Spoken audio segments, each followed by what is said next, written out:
প্রতিবাদ সমাবেশ থেকে ফেরার পথে একটি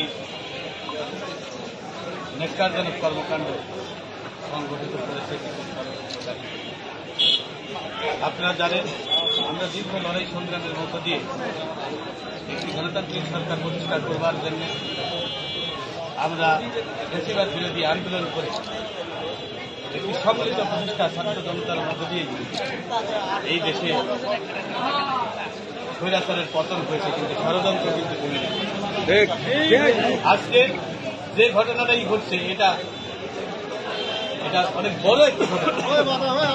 তার আগের দিন আমাদের জিয়া সাইবার করছে, ঘটনার আগের দিন জিয়া সাইবার করছে কেন্দ্রীয় নির্বাহী মেম্বার অনেক পরিশ্রমী নেতৃত্ব।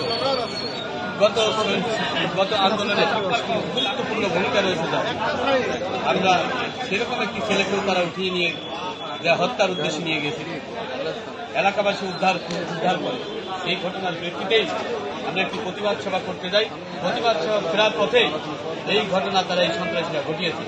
এটা বড় ব্যাপার। কত বড় দুঃসাহস হলে এরকম ঘটনা ঘটাতে পারে, এর পিছনে কারা আছে আমি প্রশাসনের দৃষ্টি আকর্ষণ করছি। এটা পুঙ্খানুপুঙ্খভাবে তদন্ত করে এর পিছনে কারা আছে তাদের শিকড় করবার জন্য দ্রুত ব্যবস্থা গ্রহণ